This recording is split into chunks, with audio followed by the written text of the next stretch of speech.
everyone, my name is Niamh and welcome back to my channel. Today we are going to be baking. Well, today we're not going to be baking, we're not going to be cooking, we're going to be fridging. So today, we're not really baking, like the oven isn't used, nothing like that is used. It's all kind of done, you prepare it and then you put it in the fridge kind of thing. I'm making no sense, I'll just tell you what I'm making. I am making caramel slices, or other people know them as millionaire shortbread, but I am not doing shortbread, I have a cookie base, so they're just called caramel slices. The recipe I am using is from this book called My Little Chocolate Book. I think it's from Marks and Spencer's because there's a Marks and Spencer's logo here. My granny got it for me so many years ago and I've only ever used one recipe from it, and that is the caramel slices. So what you're going to need is chocolate chip cookies, unsalted butter, castor sugar, maple syrup, condensed milk, chocolate. The recipe says dark chocolate, but I prefer milk chocolate, so I'm going to be using milk chocolate. It also says desiccated coconut, but I am not a coconut lover at all, so I don't use coconut. And you need oil as well, I have that somewhere, but I'll use that when we get to it. What you'll also need is a tray with baking paper.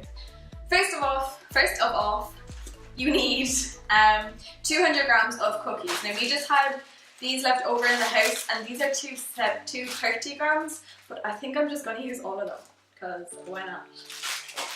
So what I do then to crush them is I get a little Ziploc bag. No, it's not called a Ziploc. Yeah, it is. A Ziploc. What were you saying? I said a Ziploc. Oh no, it's not a Ziploc. And then you just put all the cookies in there. I just kind of try to get them all fairly flat. Kind of make sure you zip up the Ziploc bag.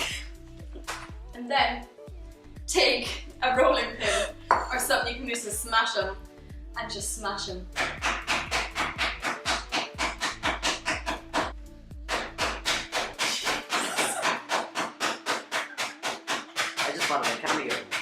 So you basically just want to crush them until it's just mushed up cookie. You don't want any kind of whole bits. So yeah, there you go. Good way to get at some anger. So now you take 100 grams of melted butter. Butter in bowl into microwave. So once your butter is melted, what you're going to do is pop the crushed cookies into a bowl. Then you just mix in the butter with them. I think I needed a bigger bowl. I do think I'm going to add a bit more butter. It's kind of all meant to just kind of start clumping together a bit. This feels a bit dry. Okay, so later on you need 125 grams of butter. So let's see how much is here. 0 grams, that's helpful.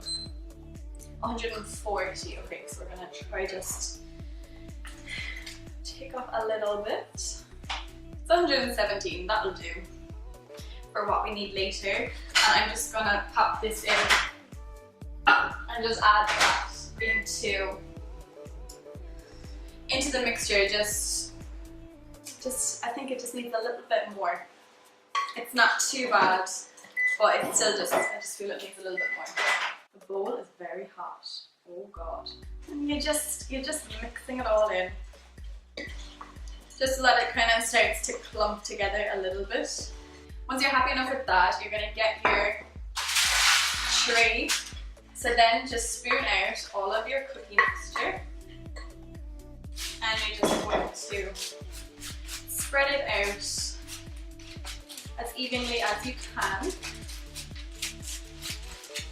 onto your tray. Move over here. You want to try not to have any gaps in it really. And once you have that done, I put it into the fridge to let it start cool. So now it is on to making the caramel. So what you need for here is the rest of the butter. It's about 125 grams, this is like just 117 or something. You need the condensed milk. I'm just using this one.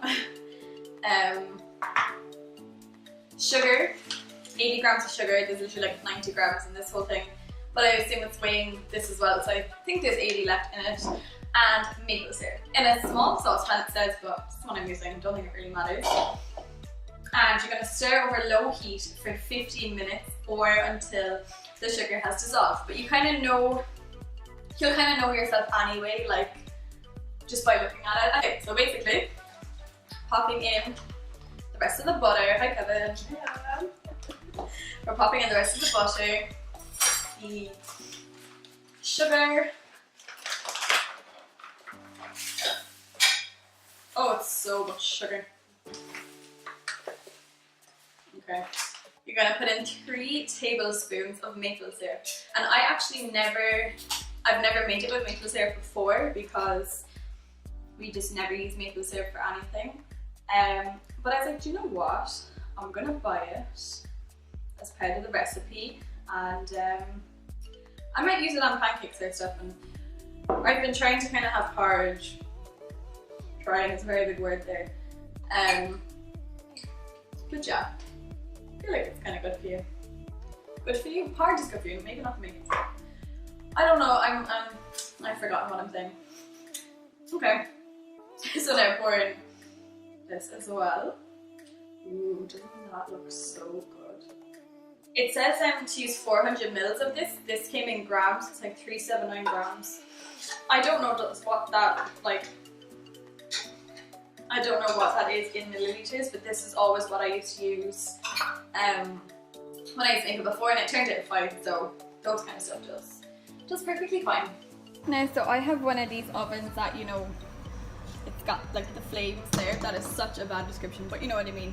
So it says to put it on a low heat, so like that is the lowest mine goes to. You can barely see it really. And then you're just kind of stirring it. And just keep an eye on this because, oh, okay, I can't do that with my left hand. Wait, give me 2 seconds. So you're gonna wanna keep stirring this and kind of just keep an eye on it because it can burn quite easily, or it can like stick to the bottom of the pan and stuff. So just kind of keep an eye on it the whole time, keep stirring, you know, don't just leave it sitting there for 15 minutes. So yeah, it's a little bit of a waiting game at this point, but it's gonna turn out so good. I'm so excited. So it's gonna get to a point where it starts to bubble. It's been on for like maybe 70. It's been on for about 10, 13, 12 minutes, I don't know. I haven't really been taking count, but this is when it's gonna start to kind of bubble and it will start to thicken. So this is when you're gonna really wanna just watch it and just make sure that everything is okay and keep stirring away. So it's been on for about 15 minutes now, and you'll see like it's bubbling a lot, but that's okay, and it's kind of turned into that slightly thicker consistency, which is what you're looking for. So I think I'm just gonna take that off the heat and pour it over the base. I just realized it says remove from the heat and leave to cool slightly. I was about to pour it straight over, so remove it from the heat and make sure it cools slightly. But you should see it's kind of that, the consistency will kind of just become a little bit thicker, and it turns a more yellowy colour, like it's kind of very creamy whitey before, but it turns to a kind of a yellow colour, and that's when you know it is more or less done. Like mine was on for kind of the 15 minutes, maybe 16. But you can tell yourself, like, make sure, the most important thing is to make sure it's on a low heat, because otherwise it might cook too quickly and it won't be the same. Yeah, I don't remember how long you need to cool it for. It says cool slightly. So I just want to say one thing as well, that in the recipe it says it doesn't say anything about putting this in the fridge before you put on the caramel, but I always have, just because I don't know. I just feel there's no harm in putting it in the fridge while you're making the caramels, you know. So then you're gonna again try to do this quite evenly, just spread it all over the base. Oh, I am honestly so buzzing for these. They are so good. Like, I adore Millionaire shortbread where they, like, the base is shortbread, but I've never made shortbread. This has always been the recipe I have used.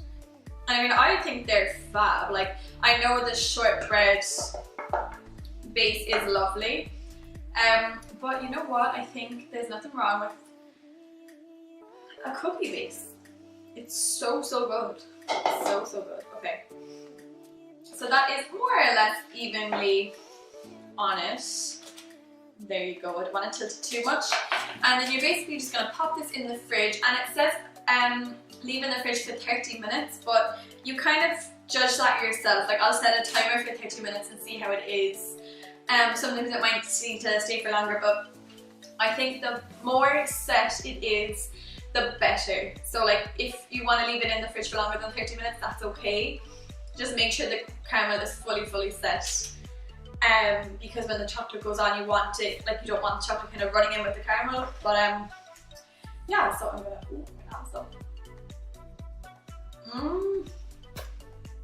Oh, that is good. Okay, I'm gonna pop this in the fridge, and I'll see you back when we're making the chocolate. Hello everyone, so we are back, and I am just about to boil. No, I already boiled. I'm about to melt the chocolate that is going to go on top. So I just boiled some water and I put it in the saucepan, and now we're going to melt some chocolate. So it says to make sure that the bowl isn't touching the water. I don't think mine is, but it can just make the, I don't know, there's something where it doesn't make the chocolate as good or something, I'm not sure. So yeah, the caramel has been setting on the base for about 40-45 minutes now, and it feels kind of ready, but I know once this is melted that it will be fully ready. So I'm just gonna melt this chocolate and then pour it over the caramel. So my chocolate is fully melted now, and this seems pretty okay. I'd say in total it was in the fridge for about 50 minutes. But yeah, it should be fine, hopefully. So, oh, this is hot. Now we're just gonna pour over the chocolate. Oh yes, look at this. Gorgeous. I am so buzzed to eat these. The only thing about these, like, you can just eat them so quickly. Like, I would literally now sit down and like eat half of this in one go. If I could. I won't, because like I'll share it with my family and friends. Oh, it just looks so good. I am so buzzed. So basically, again, just like with the caramel, just spread it out everywhere so that it looks stunning. Oh, like, it just looks so gorgeous. Oh my god. And ready. Eat the spoon.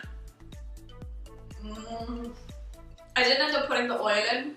I just didn't bother. Because I think chocolate is just fine anyway, no need for the oil. So that is that, and then you're just gonna put it back into the fridge and leave it cool until it's fully firm. So I shall see you back in a while for when I'm cutting it up. So I have just taken the caramel slice, I guess it's just one slice right now, out of the fridge. I can feel that it's fine. It was definitely in there for longer than an hour. But you'll kind of know yourself anyway just from feeling it, whether it's properly set or not. So now I'm just going to cut it into slices, if I can. Oh Jesus. It says in the recipe, it's like, oh, cut it into triangles, but I'm not that good at doing things. Like, I've also gone sideways with these. Look, it doesn't really matter, okay? This was never about presentation It's all about the taste for me, okay? So it's fine. So excited to try these. I honestly think it works better if you kind of,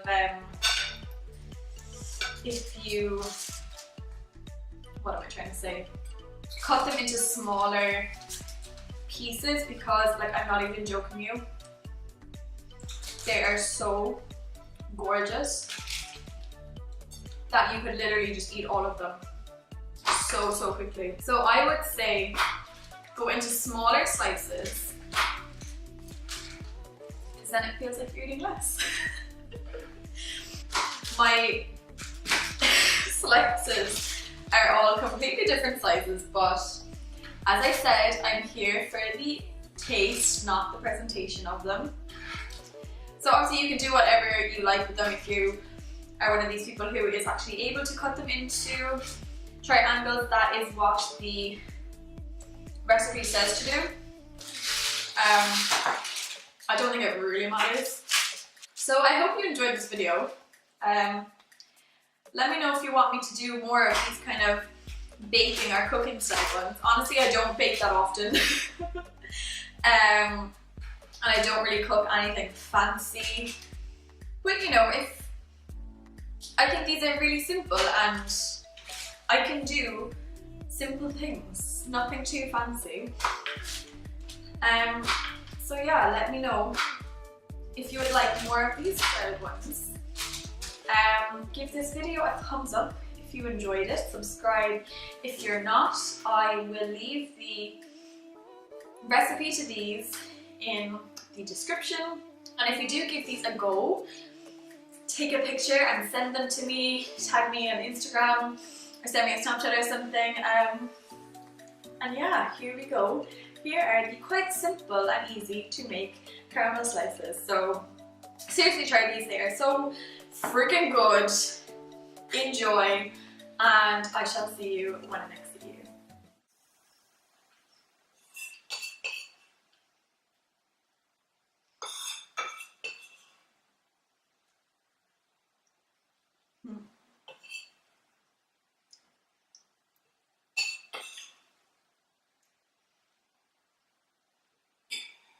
I'm still recording, aren't I? Yeah.